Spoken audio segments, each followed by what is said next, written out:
Durante essa semana, Bolsonaro disse que Lula jamais saberá o que é a democracia. Abre aspas na fala de Bolsonaro. Não persegui ninguém enquanto presidente. Para quem diz que se orgulha do comunismo, jamais saberá o que é a democracia.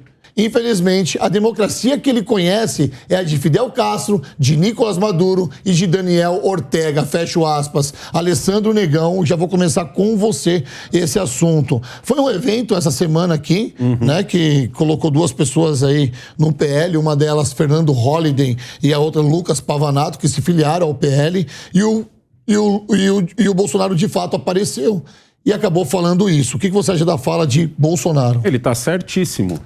O presidente Lula, ele gosta de chegar na frente da televisão, na frente da câmera e dizer, não, eu sou um democrata, eu amo a democracia, nós vivemos uma democracia. Quando ele se empolga, lógico que ele diz que a democracia é relativa, né?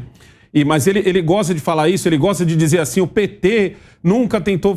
o PT gosta da democracia, porque ele foi presidente 2 vezes, a Dilma Rousseff 1,5, e ele gosta de falar isso. O problema é que ele não consegue fazer uma crítica, ele não consegue nem sequer dizer assim, tá, vamos só Venezuela e Daniel Ortega, vamos dizer que Maduro e Daniel Ortega, vamos dizer aqui só esses dois, que eles dois são ditadores. Isso não consegue.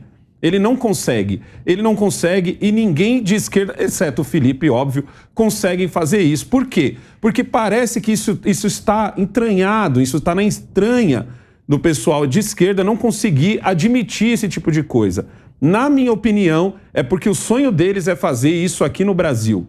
A grande dificuldade deles é a seguinte: nós somos um país muito grande, nós somos um país de uma diversidade absurda e não o que eles gostam de vender, que nós somos um país de milionários e miseráveis, não. Nesse meio aqui a gente tem um monte de gente de diversas classes sociais e não tentar dividir tudo como o pessoal de esquerda ou o pessoal anti-horário normalmente faz. A grande dificuldade deles é admitir. E quando você não admite, significa o quê? Que você concorda. E se você concorda, por mais que você diga que você é um democrata, por mais que você diga que você é fã da democracia, a partir do momento que você tem como amigos pessoais ditadores que estão lá acabando com o seu próprio povo e você faz vista grossa para isso, para mim não é uma vista grossa. Simplesmente você tem vontade de fazer isso no Brasil, mas você esbarra no bendito do centrão, certo? Que é o parasita que não quer deixar o hospedeiro morrer. É isso mesmo. Delegado Palumbo. É isso mesmo, concordo com o Negão. O Bolsonaro, ele sofre de sincericídio, ele é muito sincero, muito franco. E ele fala o que vem na cabeça. O Lula não.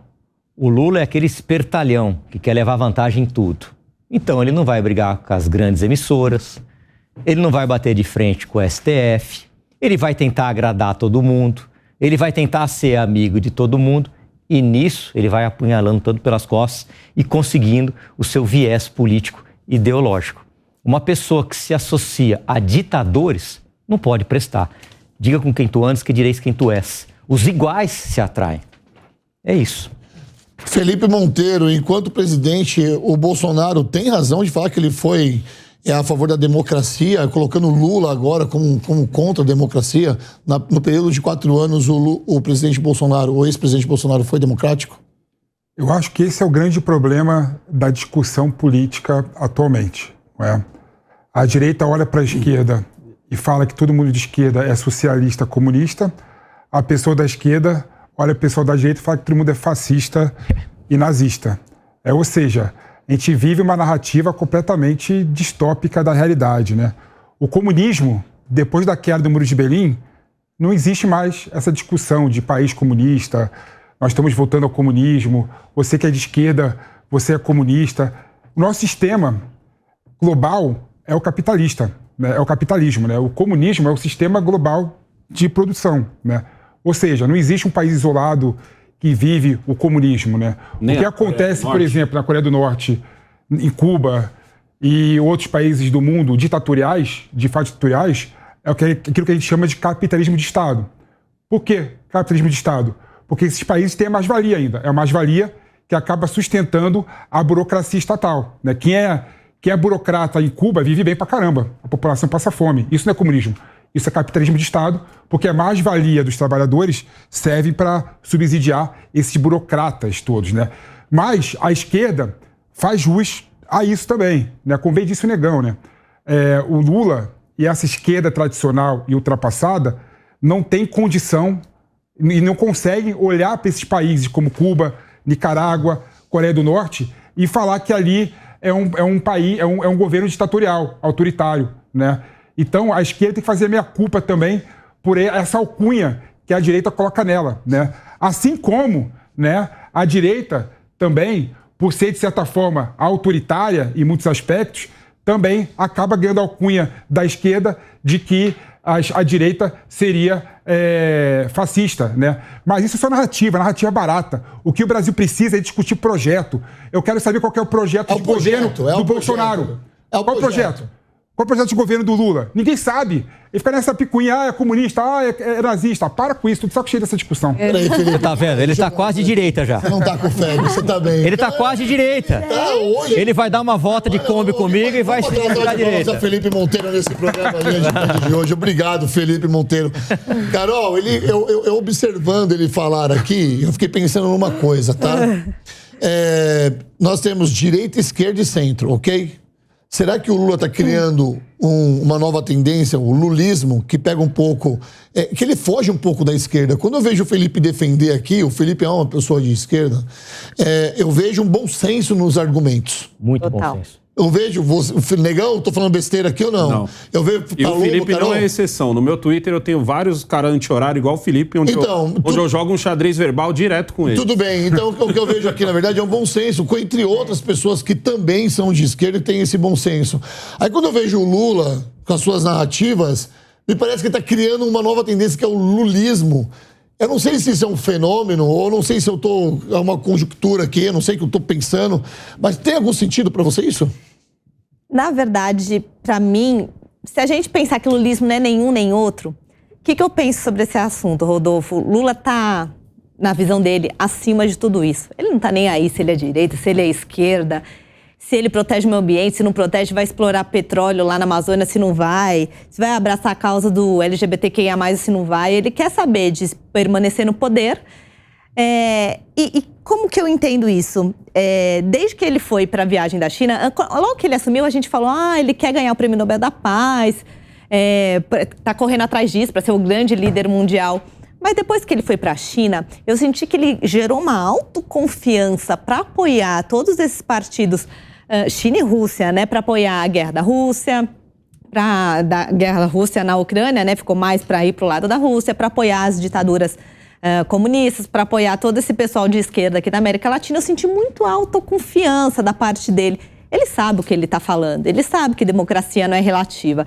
Ele pega que a Venezuela tem eleições, mas, pessoal, eleições, China tem eleição com participação popular de um partido só. E tem uma super participação popular, porque é o povo que trabalha ali, enfim. Só que não é uma democracia. China tem mais participação popular até que o Brasil, eu diria. Só que você não tem eleições livres, aí falando também da Venezuela, você não tem um órgão independente que fiscaliza essas eleições, você não tem liberdade de imprensa, você não tem liberdade de expressão. Então, assim, ele vai pegando um dado ou outro só para justificar, mas que, na verdade, o que eu entendo, ele quer ser um grande líder, digamos, de esquerda, porque é a vertente que ele achou ali para combater os Estados Unidos naquela época, quando ele era ainda sindicalista, para assumir essa parcela, mas isso tudo é narrativa para ele ser líder junto com China, Rússia e esses países mais de esquerda da América Latina. Gente, quando a gente fica debatendo direita e esquerda, eu fiquei muito feliz que o Felipe se revoltou aqui de discutir desse assunto, porque é só a gente que está discutindo. Eles lá em cima só querem saber de permanecer no poder e enrolar a gente. E o povo também, viu? O povo não está nessa discussão, não. Negão, olha só, a Justiça do Distrito Federal decidiu arquivar a ação penal na qual Jair Bolsonaro era réu por insultos contra a deputada federal Maria do Rosário. Na decisão, o juiz Francisco Antônio Alves de Oliveira verificou que, conforme a legislação penal, os crimes de calúnia e injúria imputados ao ex-presidente prescreveram. Lembrando que o episódio é de 2014. Na ocasião, Bolsonaro, que era deputado, disse que só não estupraria Maria do Rosário porque ela não merecia. Você lembra bem desse caso? Eu lembro. Eu até engasguei num estupraria. Dizem que foi na discussão por causa do Champinha até. Dizem que a primeira bolsonarista nasceu ali, porque tem uma foto, quando ele está discutindo com a Maria do Rosário, tem uma moça sorrindo. Aí o pessoal bolsonarista fala que aquela é a primeira bolsonarista. A primeira bolsonarista. Mas nessas horas que a gente vê o quanto a nossa justiça é lerda. E nós estamos falando de alguém que era deputado federal desde 2014 para decidir essa sentença, e agora, se duvidava, ainda corre mais um pouco aqui ainda, né? Que ainda não chegou no Supremo, ou seja, pode recorrer e a gente vai continuar amanhã ou depois falando disso. O Bolsonaro, ele é aquele cara que, como o próprio Palumbo disse aqui, ele sofre de sincericídio, né? Ele não tem a malícia dos grandes políticos de pensar antes de falar, ele acaba falando o que tem no coração dele. Nem sempre é uma coisa boa, a gente viu isso nos últimos 4 anos. Quantos programas eu não fiz, onde a gente tinha que basicamente explicar, falar, gente, calma, ele só falou isso, isso e isso. Entendeu? Porque ele simplesmente falava, ele só abria a boca e falava. Diferente do Lula, que pensa bastante antes de falar, e mesmo assim, de vez em quando, saem umas coisas esquisitas ainda da boca. Ele articula, ele fala bobagem pra caramba. Delegado Palumbo, mas quando ele quer... só um minutinho, porque ele não foi... Se a gente começar a pensar nas coisas que os políticos falaram aqui, o que pesa contra o Bolsonaro nesse caso é que ele falou uma barbaridade contra uma mulher, tá? E ele foi muito infeliz no que ele falou aqui. Tá? Nós não estamos defendendo aqui essa fala dele aqui, ok? Não, ninguém tá defendendo a fala dele.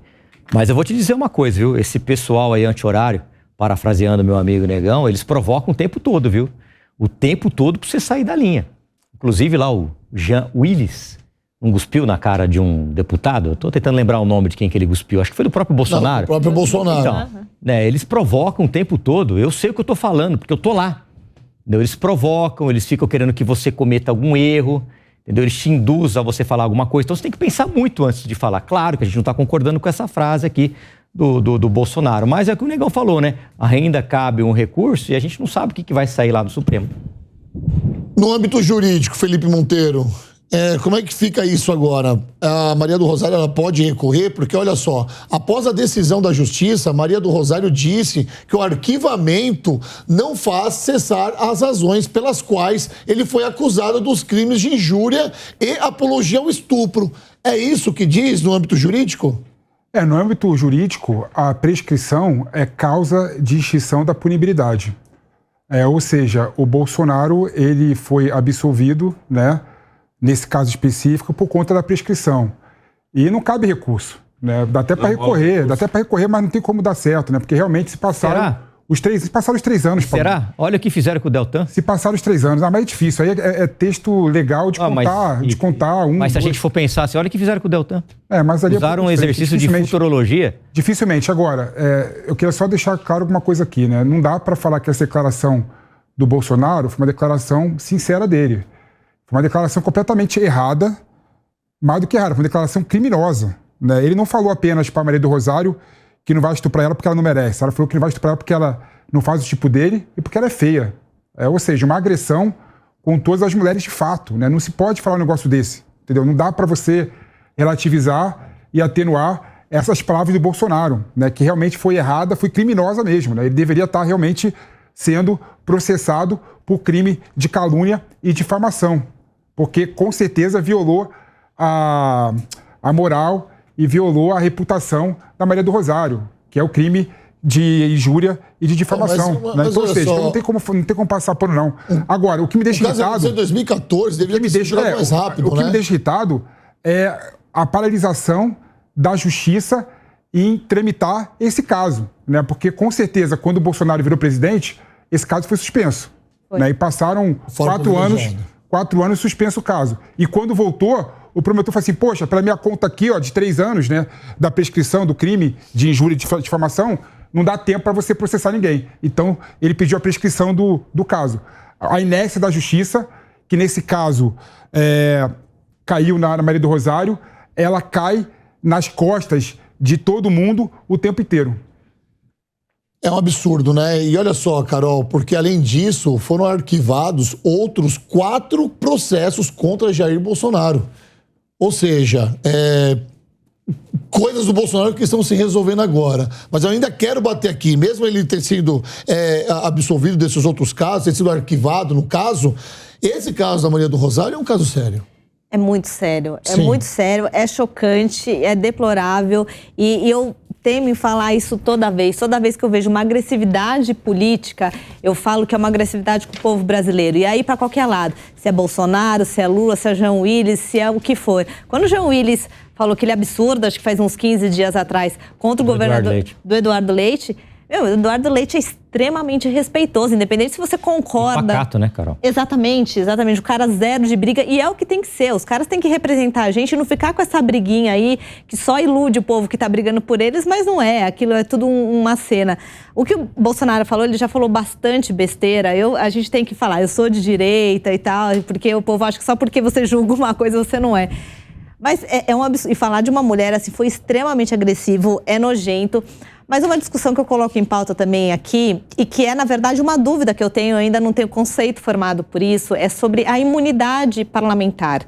Né? E assim, está escrito aqui sobre a imunidade parlamentar que os deputados e senadores são invioláveis civil e penalmente por quaisquer das suas opiniões, palavras e votos. Eu entendo o porquê disso. Né? Eles estão lá justamente, é um parlamento, um lugar de se falar, eles têm que representar a população, eles têm que ficar livres de qualquer tipo de censura. Mas aí abre espaço para esse tipo de fala, esse tipo de crime, essa minha indagação, né? Até onde vai? Até onde vai, né?